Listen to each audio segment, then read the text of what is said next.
I'm here with Kelly Hogan. This has been a long time coming. She interviewed me, gosh, it was over 2 years ago, I want to say. Yes. And it was like right after I had gained 65 pounds and reversed all that stuff. And so it's such an honor to have you here, Kelly. You have been such an inspiration for me from day one. It's one thing to see like guys doing this and they're ripped and shredded, but it's like, okay, well, what about girls? Right. And you're a gorgeous, healthy woman. You're also a mom. You have incredible energy. I have to say, I've had multiple clients who didn't know each other who have said to me, I want Kelly Hogan energy. Aw, that's so And it's kind. like a thing. And it's so true. You have such a good energy about you. It's not like you're not like this hyper person. You radiate health. And you only eat meat. And from my understandings, you only ate burger patties for a long time. So Yes. if you could just introduce yourself, tell us a little bit about yourself. Hi, Rebecca. I love you so much. I I'm love really you. happy to talk to you. And I watch your stories. I'm like, oh, my sister, the fact that you're now growing a little baby. I love all Yeah. things baby so much. I really wanted to be a labor and delivery nurse for a long time. That was like, Wow. yeah, I just love all things kids and babies. And we both go to CrossFit and we both love Jesus and we both eat meat. Oh my gosh, Yes. we got a lot in common. Yeah. Yeah. So uh, I'm 44 years old and I now feel really good and I do have good energy and I wake up feeling great. But that is that has not been the case my whole life. I was really not feeling well, especially in my 20s. I was kind of a heavy kid and then struggled with weight in high school, really put on a lot of weight in college. And then I got married pretty young. My husband and I started dating when we were very young teenagers. And we were just happy and going out to eat and eating pasta. And that went much better for him than it did for me. He's never had much of a weight problem, but I could gain weight so fast. So as a young married couple, he kept looking pretty much like himself and I just kept getting bigger and bigger. And then I started having some health problems associated with it. I was getting really deep-seated boils that had to be drained Wow. at the doctor's office. And at that point I was like, what is wrong with me? And I was kept switching soaps and thinking it was like a hygiene thing. And then my doctor said, I don't have to do a test to tell you this. I can look at you and tell you. And he had just weighed me that day, and I was 262 pounds. And he said, Wow. you are inflamed. This is just inflammation. And I was like, I don't really know what that means. And how do I fix it? He said, it's your food. It's your food. It's sugar and carbohydrates. And that was 2004. And I took what he said really to heart. Nobody had ever mentioned that the boils could be food related. It was all online, soaps. You got to do antibacterial and wash twice per day. And I was like, nothing is fixing this. Like, I felt dirty. And Mm, I don't know, like there was just something wrong with me that it kept yeah. happening. So this was the first time I thought, oh, it reminds me of one of those horror movies. The problem is on the inside. It's on the inside. I was like, okay. So he said, stop, no sugar. I don't care. I don't care how much you miss it. If it's your birthday, none. No fruit, no fruit juice, no soda, no sugar, no grains, no pasta, no potatoes. I was like, dang, it's all food. That's literally all food. And he's like, but wait, there's meat. Okay. And I liked meat fine, but I would say at most like an average person likes meat. Like it was on my burger, but I cared more about the fries. The meat was fine. But I never thought of it as being healthy in any way. And so I listened to him, and in 1 year everything had changed. Everything wasn't perfect, but almost everything was almost perfect. It was such a vast improvement. I didn't have a single other boil. In that first year, I had lost 80 pounds, and my whole face went from like round and just looking so inflamed and acne and redness to my skin looked good. I woke up feeling happy. Uh, it was life changing. Yeah, so Wow. that's how I got started on this, and I basically stuck with what he said for 5 years, and I didn't get everything right. The longer I went into that 5 years, in fact, the more I started to get things wrong, because I Mm. became really obsessed with the scale, and I just wanted to lose more and more. And how was I going to do that? Oh, I should probably eat less fat. So I Mm. was eating a lot of lean protein. And by the end of that 5 years, I felt tired. I looked older. I had my eyes just looked kind of sunken and a little Yeah. dark underneath. And I thought, maybe this isn't good for me. Is it even healthy to be eating all this meat? So I Googled, is it safe to eat only meat? Because I knew that's what made me lose weight and stop the boils. I was Yeah. just confused. Like, this is working, but also, why am I so tired? And nobody had said to me, because the only conversation I'd ever really had about this with anyone was that doctor. And at my yearly checkups, he's like, wow, you're still doing great. It's like, yes, I am. Um, Also, I'm exhausted, but I didn't know if you cut out carbs, you're gonna need fat. And so in 2009, that's when I discovered the carnivore community and started Okay. eating fatty meats. And then it was like, okay, now I get it. This is good. Wow. So that doctor blows my mind. Do you Yeah. have any idea like where he got this from, or was it just like common sense to him? Well, he talked to me. I think it wasn't the first appointment, but maybe the second time I saw him, about the Inuit people. So Okay. he knew some stuff. The man Yeah. is still alive. I have reached out. I thanked him in person until he retired. He's in his 90s now. His wife has Oh, a lot of health problems as well, so he's mostly taking care of her. But I don't know where he first learned this, but my gosh, I'm glad he did. yeah, that's huge. And so you found the zero carb community, is that correct, in 2009? Yes, at that Okay. point it was called Zeroing In on Health, and it was Zero Charles human. Washington's group. Yeah. Okay, very cool. So I consider you an OG because you are a part of that. And it's true. You definitely figured this out on your own. Like my journey, I had Danny Vega was the first one to kind of plant the seed, but then I had podcasts, and carnivore was definitely becoming popular when I needed to seed it. And even though I kept pushing it away, um, I just wonder, like, if I were in your shoes, I don't know if I ever would have gotten help because I had a lot of encouragement. So I admire you for just diving in and doing that. How was the transition from carbs and pasta and sugar to none of it? What did that really look like? So hard. My husband and I went out to eat at that point, pre-kids, and we were both teaching, and so we were tired at the end of the day. We went out to eat almost every single night of the week. This was like Wow. the highlight of the day. Was we would go, it wasn't something fancy every day. It might Right. be, Applebee's or Chili's, or we just went out every single night. And it Yeah. was our way to connect. We would split a dessert. We would just live it up. And then suddenly, and I went from all of that to, in one day, doing what he said. Now, I did keep in some pickles and green beans. That was it. I literally, not one French fry since that conversation, still not once. Wow. Never went back to any of the carby foods.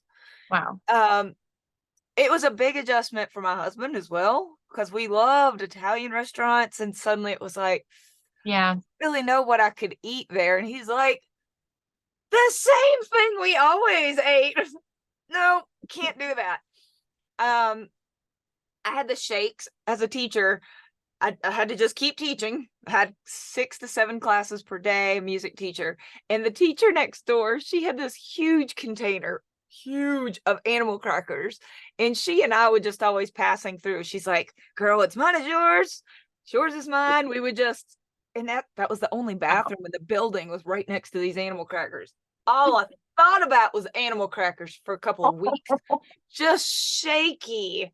And Oh then, man. yeah, and it didn't really get easy that entire 5 years, because I was still drinking diet soda, which for Oh me, wow. yes, 5 years, I really did fight for it. Um, Thankfully, I guess I was pretty vain, so I was losing weight. It was the first time as an adult that I wasn't overweight, and I was like, okay, I'll just keep up the good fight. And then once for me, I cut out the diet soda. That was the last of anything sweet I was having. And then it got easy in just a few days. But the beginning was hard. When I work with people who say, I had a lady the other day say, I think I must be more addicted to sugar than most people. It's like, I mean, I don't know. I doubt I it. think it's pretty hard for most of us. I really do. Yeah. Yeah. Wow. I had no idea you went 5 years pretty much white knuckling, Yes. because I mean, that's not high protein and the sweet tastes. That is really admirable. I mean, It's I'm glad horrible. you figured it out, and it's not great, but it No. really speaks to your willpower. And I'm sure seeing the weight coming off of you was good motivation for sure. But I had no idea. That's really impressive. Yeah. Also, I wasn't getting any boils. I had lots of motivation to keep going. It was mostly the weight, though, let's be honest. But Yeah. I was really happy it was working. And it wasn't till the end of that 5 years when I started really cutting back on fat. So it wasn't the entire Okay. 5 years. I was feeling decent. It just kept getting worse. And I didn't know why. That was why. Like, Yeah. it gets harder after you've gotten to a certain weight to lose. So you're like, Yeah. wow, how can I get off this last little bit? Oh, I don't know. Maybe cut out an entire other macronutrient. Sure, that's healthy. Yeah. I was very clueless. I didn't know what I was Right. doing. Yeah. Okay. So when you did that during that 5 years, what did that look like? Did you ever do dairy? Did you do cheese, or did you Yes. stick with all meat? Okay. And did you do deli meat? Like, how has that evolved from when you started to now? I did a lot of rotisserie chickens because I still Easy, didn't like to yum. cook. There was a Yeah. reason I went out to eat every night. We didn't really like cooking. So I would go pick up a whole rotisserie chicken. And it was from a store called Bilo. And I've gone back and looked. It is still one of the cleanest Wow. rotisserie chickens out there. I didn't know. I just it was the one near my house. But I hit jackpot on that. And I would very often eat an entire rotisserie chicken per day. I did use a lot of Caesar dressing back then, Mm. which absolutely had soybean oil in it. I've looked up the exact Caesar dressing I was using. I was like, well, that wasn't the reason I wasn't getting boils. Not that I eat it now. Like you Right. know better, you do better. But to be honest, I was still having soybean oil back in the day and rotisserie chicken. Most any meat. I ate a ton of fast food burger patties. And for that 5 years, not as many as I did in the next 10 years, but Right. a lot of burger patties. Deli meat, yes, absolutely. Especially if we went out and people went out for subs, I would just get bowl subs. If there was a little bit of lettuce under it, that was fine. I wasn't totally opposed to a little bit of Yeah. veggies during that time. And yeah, so just really sloppy carnivore. And that was enough for me Yeah. to have not everything I wanted. For instance, my period did not come back. I was not Mm. having enough fat. So it didn't fix everything, but it was helpful for weight and boils for sure. Yeah. Interesting. I think it's good for people to listen to this and see that there are different levels of healing. And I think for a lot of people, maybe just start out the way you did. Maybe they need to use some Primal Kitchen, Yeah. dipping sauce or something like that. It's much better than just sticking with the pasta. And you've made a ton of progress like that. I also think that knowing that we need fat and when we're not doing carbs makes a huge difference, obviously. So what does it look like now? I mean, I see what you eat. I love watching your stories, but tell us a little bit about a day of eating for you. Well, I through kicks, phases. Right now, I'm so into fried eggs. I blame I've this on noticed. this is because of Maria Emmerich, 100% Maria Emmerich. I was in a house with her in Costa Rica, and she fried eggs. Just anybody who was in that house is probably laughing right now because it was amazing. Maria Emmerich for like 5 days was just nonstop frying eggs and making deviled eggs too, but mostly frying eggs.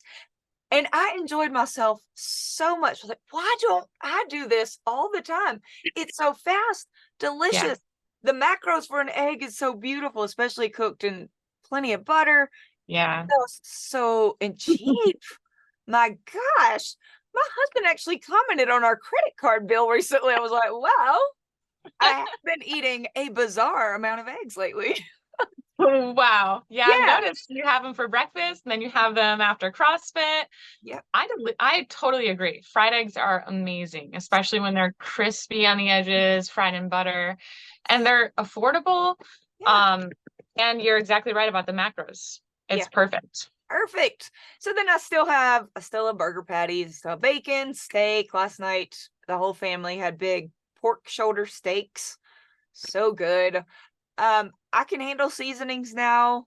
There are some things I still can't do, like if I have meat cooked out somewhere and there's any soy sauce used, Yeah.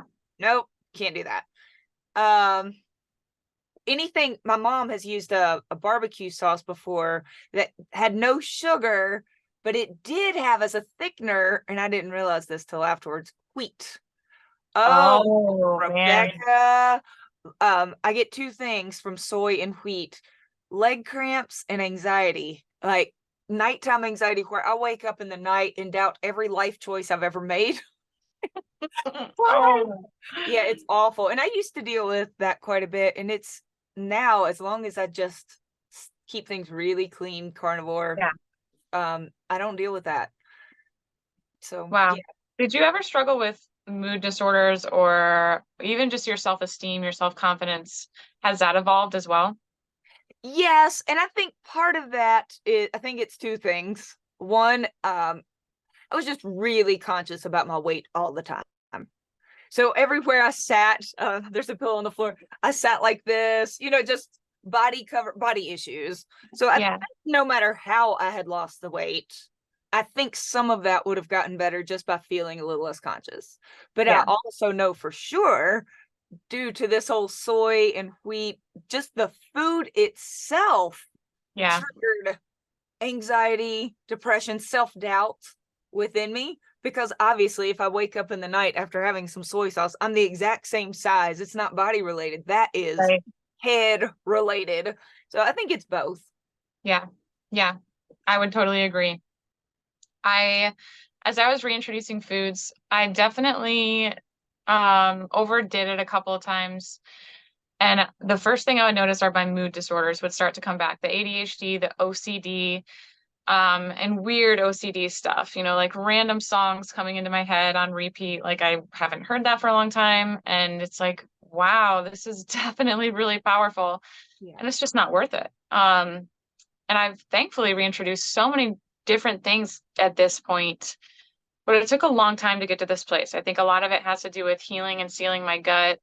And then, of course, just what God has provided. I really believe God has provided so much deliverance and healing. Um, Briefly, could you share about your faith? I love that we share Jesus in common. I love that you share scripture to your story. Um, what is when did Jesus come into your life? And when did he make an impact on you? So my dad was my pastor. I feel Oh, like wow. probably, yeah, my dad, he's now retired. He subs some for preachers, but he's in his 70s, so he doesn't preach every Sunday, but he's a minister. And I'm sure from like the moment I was born, probably the first words spoken over me were prayers, my guess. I don't ever remember not loving Jesus, but I Wow. definitely know that at age 8, seeing other people at church accept Christ and get baptized, I started, asking more in-depth questions. And I was like, I haven't done that yet. I want to do that. And that's so age 8, my dad baptized me. And Wow. yeah, but again, this is true for my own kids too. I don't think they will ever, there was never a time where they didn't love Jesus. Some of their first little words were singing Jesus loves me and little blessings at the table. So that love has been there a very long time. But as far as me recognizing I am a total sinner, destined and completely deserving of hell, 100%, and there's only one way out of that, that realization really came at age 8 when I felt ready to ask God to do something about that. So That's awesome. I honestly think that has a lot to do with the way your life has gone. I see you and I'm like, this woman is smart. You have made a lot of really good decisions just before it got worse. And I feel like that I know God plays a big part in that, but I see that in your manner, just in the way that you conduct your coaching. I've never been a part of your groups, but you post a ton about it to your stories. And you don't have to post verses to your story for me to see that you know Jesus. And I love that. Thank you. And I really appreciate it. So I had to get Every some group Jesus session, I'm sorry. No, Every go group ahead. session that I have, we say goodbye, and anybody that wants to logs out. There's no pressure to stay, but then we end every session in prayer, because Oh, I that's feel like awesome. true healing, there's nothing I'm going to be able to say. I'm not the true healer. I'm not the miracle Amen. worker. There's one source for that. And so I beg and plead with him at the end of every meeting that every Yeah. little bit of effort that we give, that he will bless it and multiply it and use it for their Oh my good gosh. That's and so good. for the glory of his kingdom, because I can't do that. Yeah. Amen. I like to say that God is healer and meat is medicine. Oh, And a lot of people come at me and they're like, well, what healed you? Was it the carnivore diet or was it God? And I'm like, it's definitely God. God is the healer. yes. But he also designed us to eat meat, and we are Yes. fearfully and wonderfully made. And God created science. It's not like one or the other, it's both. Yes. And I'm glad that you can see that. And the power of prayer is very, very real. I'm glad that you're using that as well. So during your pregnancies, I am pregnant now, and I definitely look to you as inspiration, though I'm not zero carb. Did you get a lot of kickback not consuming carbs during your pregnancies? Oh, yes. Yes, I did. Even from people who were very much at that point fine with how I was eating. Like, well, Yeah, I'm glad this is working for you, but now you have right. to think about your little one, as if like, and it did. It made me feel like, am I being selfish? Right. I had doubts. I'm putting my diet and my own health journey ahead of my child, was the implication, not just implied. That's what's being said. And that's Yeah. how I felt. And I started to internalize that. And at that point, I was still interacting daily, many times per day, usually, with the Zeroing In on Health community. And Charles Washington was reading my journal with some of these thoughts. It was a journal format back then, where you just get on there and just write, and then people could comment underneath. And so it's kind of like Facebook, but usually more lengthy and a Yeah. smaller group of people. And he said, did eating this way fix your health problems? I was like, it did. He said, are you a human? Yes. He's like, are you expecting to give birth to a human? I am. He's like, what makes you think that this diet that is so good for you and all of these other humans in this group would not be good for this little human that you are growing? Exactly. Yeah, that makes sense. And so there were some things that I'd hate to say compromise, but some things I compromised on, mostly with my husband and my parents and OBGYN. Those were the main opinions that I guess I took into consideration. And the main thing was, I did take prenatal vitamins. I didn't Mm. really, I was like, I don't think I need any vitamins. I think I'm getting everything I need. And they were like, just a little cheap prenatal vitamin. Okay.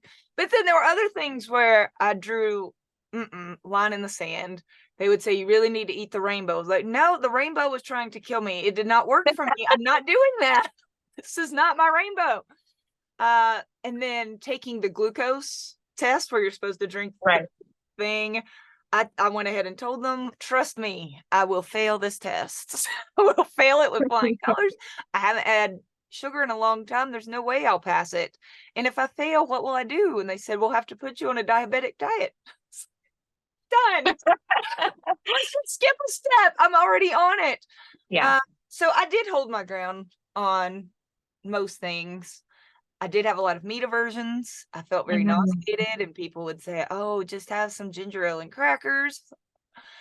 Not gonna do that. And of course, my husband, who had to see me feel really nauseated, was like, you got to eat something. I was like, I don't want meat right now. And he's like, there are other options. No, I'm sure it was frustrating for him. That was the Yeah. first pregnancy. It got easier every time, and the meat aversions went away. And in the meantime, I did what I encourage people to do now when they have meat aversions: mustard, hot sauce, There you go. eggs. Uh, just it doesn't have to be steak. I ate a lot of Yeah. burger patties with mayonnaise, hot sauce, and mustard. It didn't taste like meat. It was fine.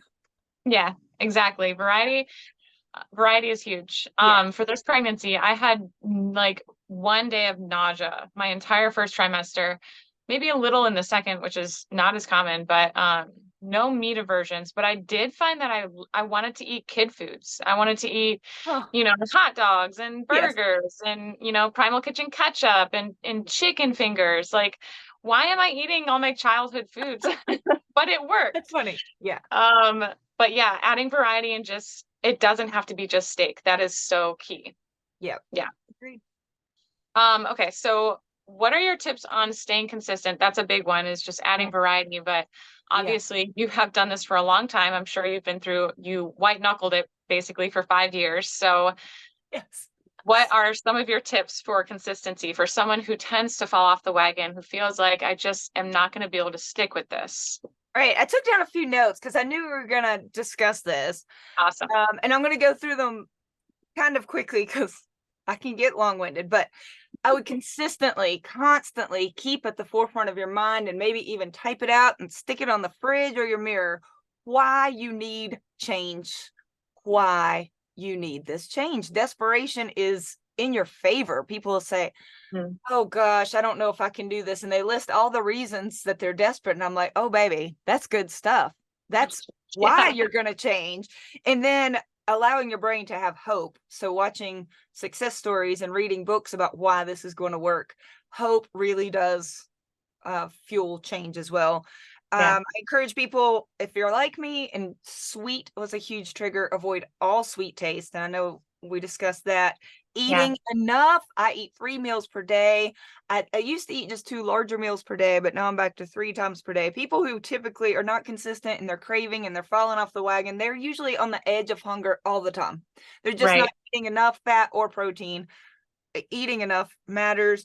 Get the junk out of your house, yes, but also keep carbs and junk out of your eyes, out of your nose. Out in the beginning, I would make it as easy as possible. Stop walking through bakeries and reminiscing about the good times with pizza. And no, it did bad things to you. Focus on that.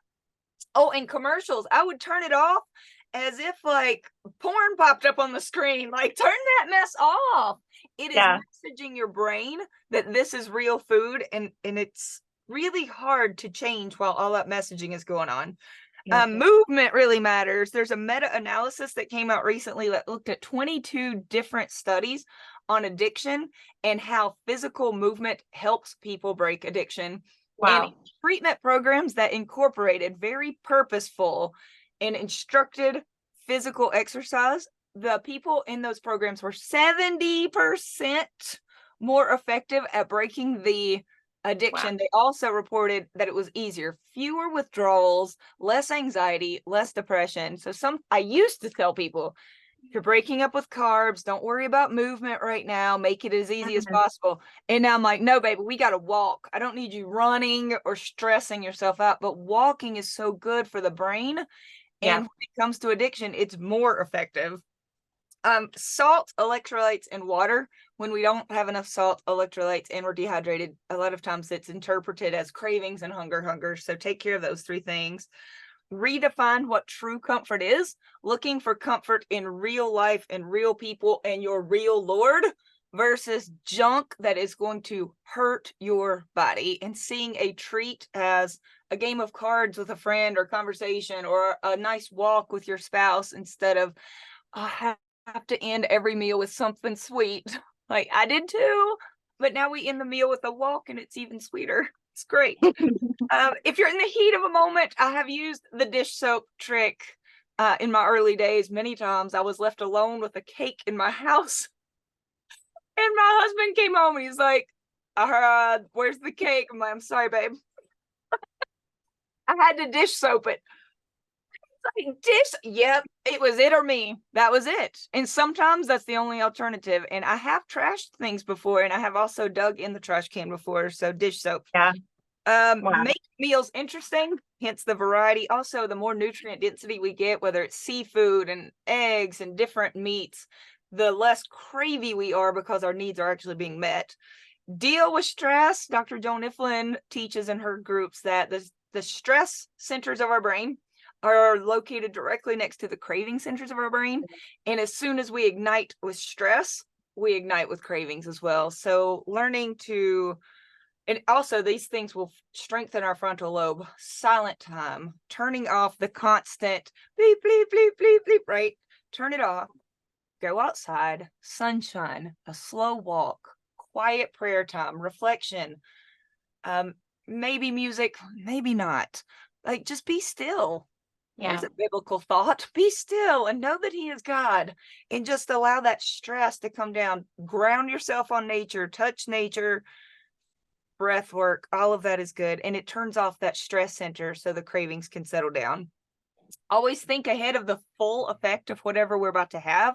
So if you're holding a plate of cookies at a party and you think, oh, I'm going to just think about this moment, and you can get really lost in the next 15 seconds are going to be amazing, right? Like, oh, this is going to be such a good time. Then what?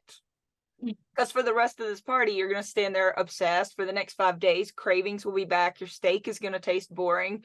You may have acne, bloating. Your pants are going to feel tight. Like, let's think past these 15 seconds. Is that what you really want for your life?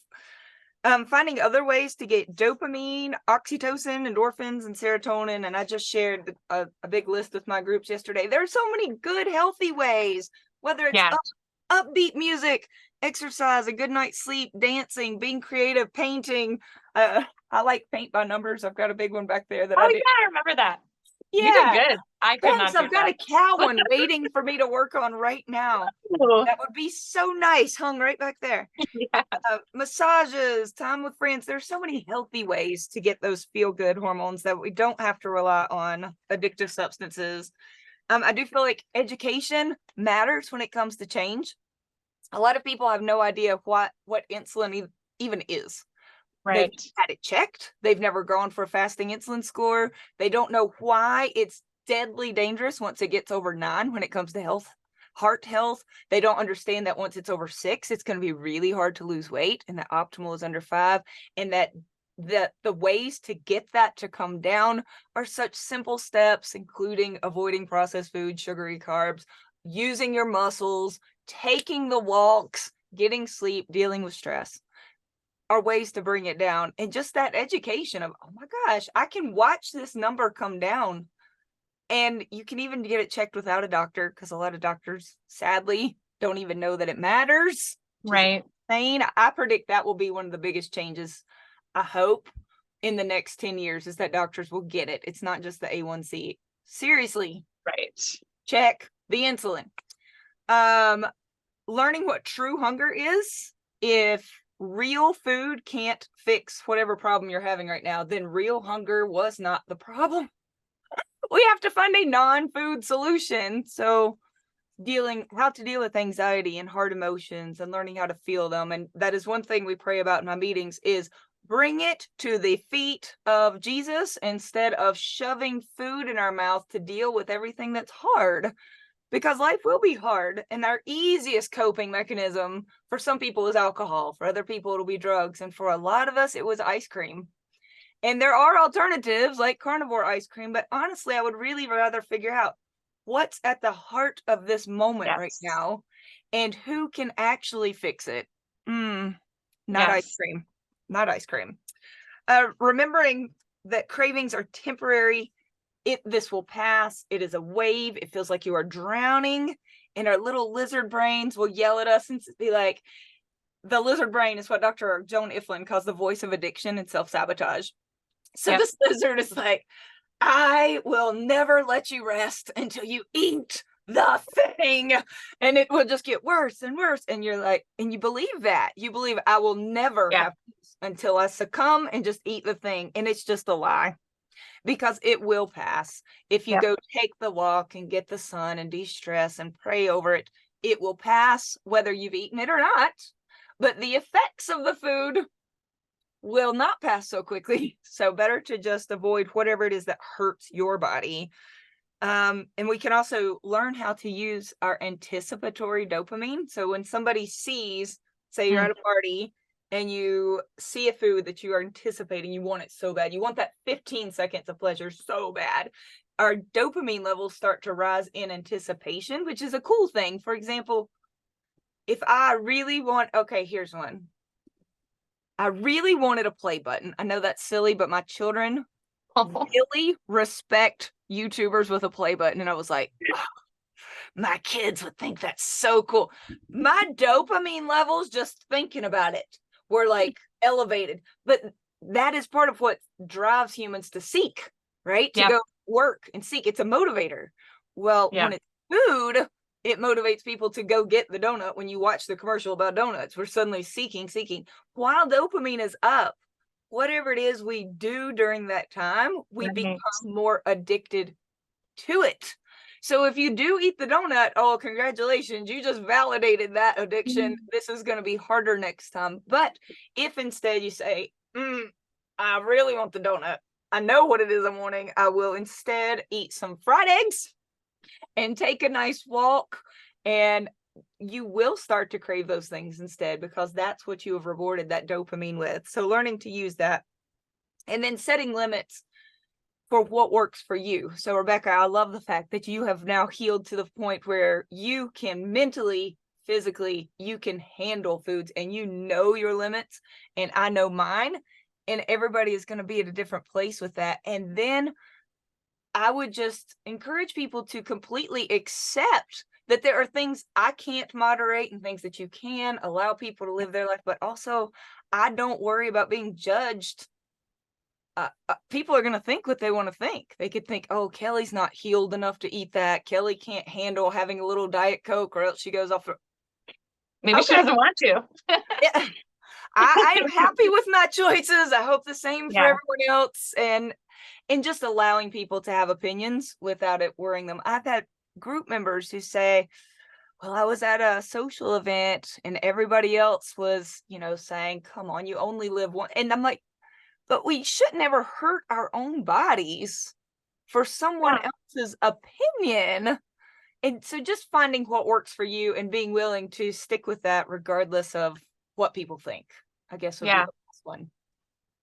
All of that information was a gold mine. I'm going to have to clip multiple shorts and make videos out of it, because that is seriously so valuable. And a lot of the things you touched on, I definitely use in my coaching. The lizard brain, I call it the critter brain. I like that. It's the same for toxic relationships and toxic relationships with people or food.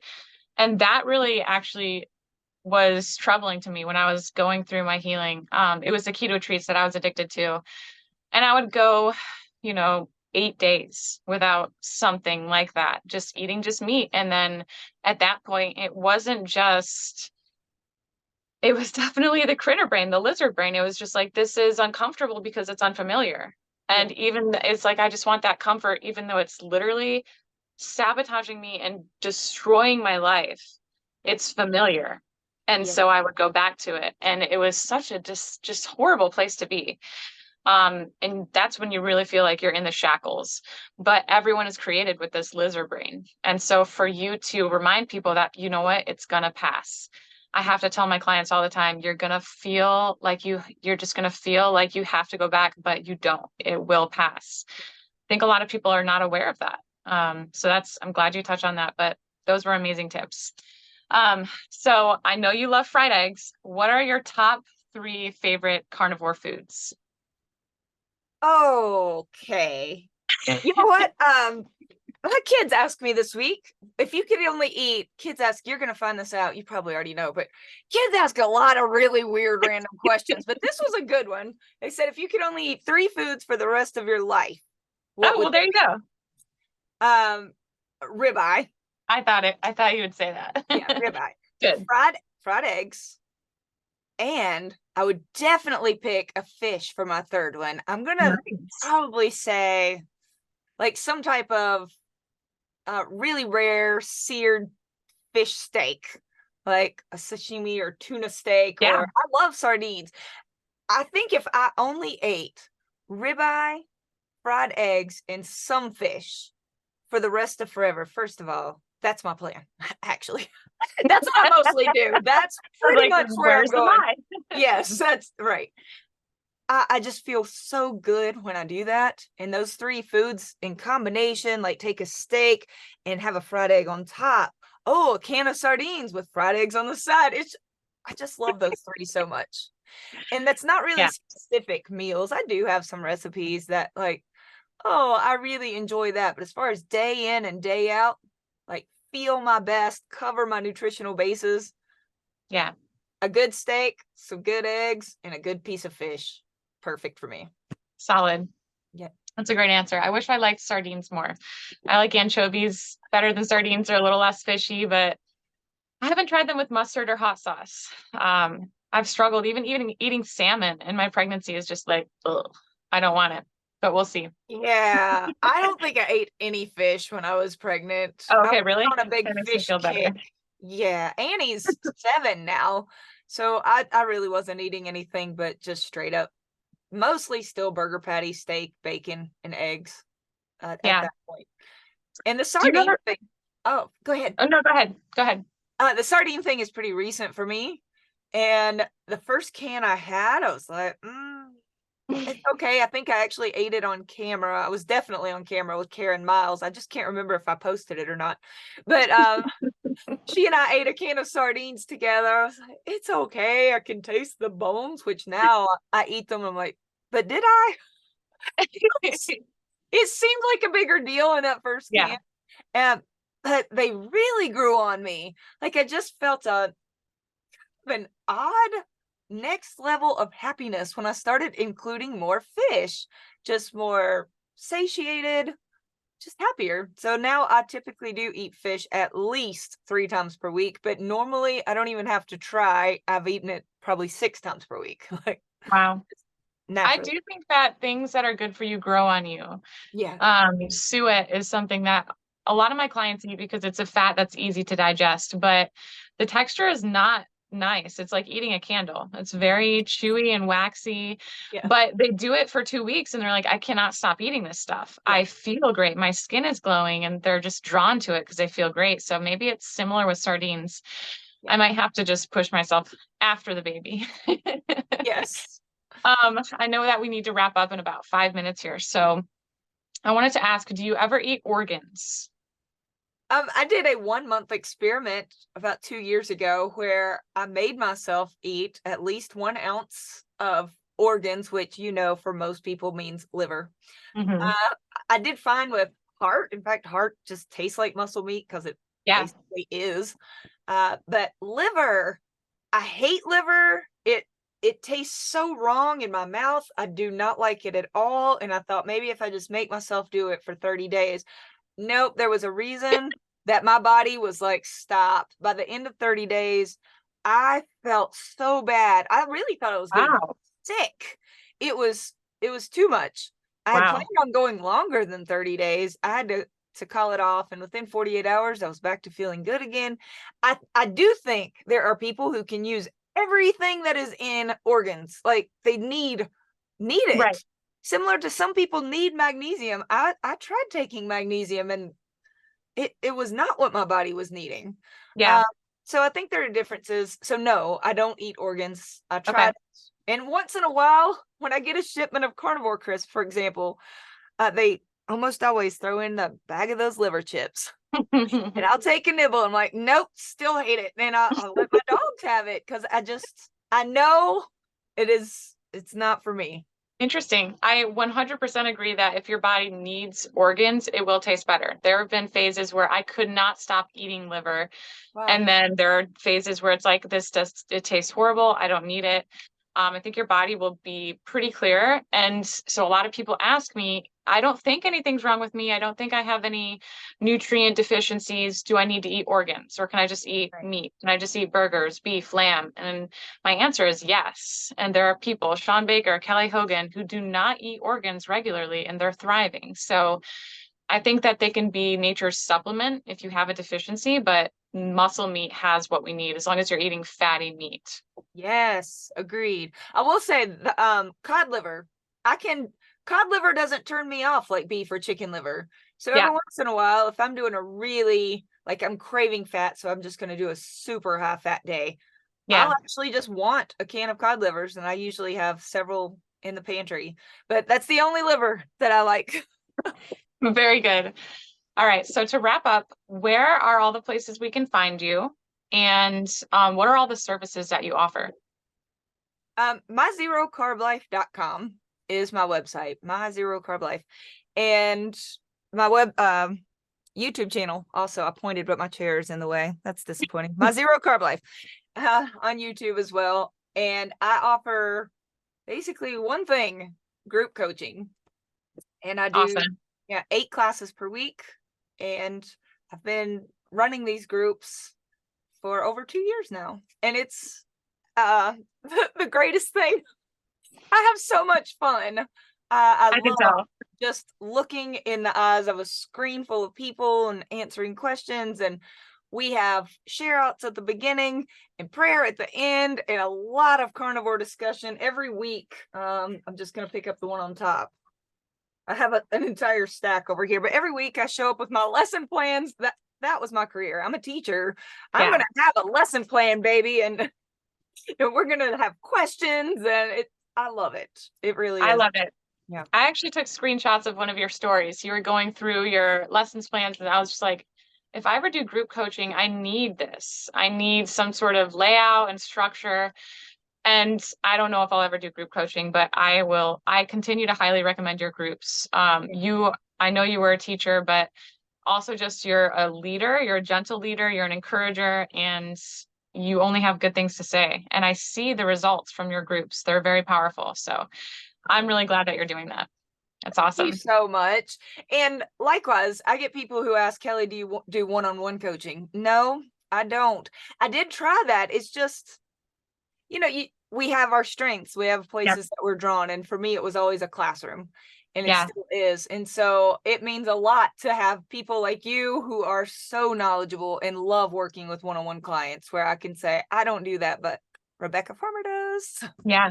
Yeah. Awesome. All right. Well, thank you. I know you're going to head off to CrossFit now. Yes. I thank you so much for being here. I can't wait to see you in like a month and a half I and know it's spend coming up. the whole event with you. I will have sardines. I will have cod livers just in case you want those. I've already packed them. And yeah, thank you. Enjoy the rest of your day. You too, Rebekah. Thank you. Thank you. Take care. Bye. Hi, you guys. So my fall retreat is more than halfway booked. I know that you guys may have already heard of it. We're going to have a dream team of special guests. We have Ken Berry, Maria Emmerich, Kelly Hogan, Neisha Berry, and Lisa Wiedemann. So we're all going to be together. This is going to be invaluable fellowship, breakthroughs, learning, eating the highest quality, best, most delicious meats like Billy Doe meats, North Star bison. I'm going to be making my carnivore treats, carnivore brownies, carnivore carrot cake, carnivore ice cream. And then of course we'll have Maria with us, so she's going to do some cooking with us. It's going to be so awesome. For those of you who don't do sweeteners, we will be with Emily Harveau and Kelly Hogan as well. They don't do sweeteners. Lisa doesn't do sweeteners. So we're going to have options for everyone. It's just going to be absolutely incredible. So we're in Pigeon Forge, Tennessee, October 11th through 16th. This is when the fall colors are peaking. The weather is phenomenal. If you're interested, please email me directly at rebecca@tailoredketo.health. I'll send you the information. I'll send you an invoice when you're ready to pay. The only way to reserve your spot is with payment, and then you'll be locked in. I hope to see you there.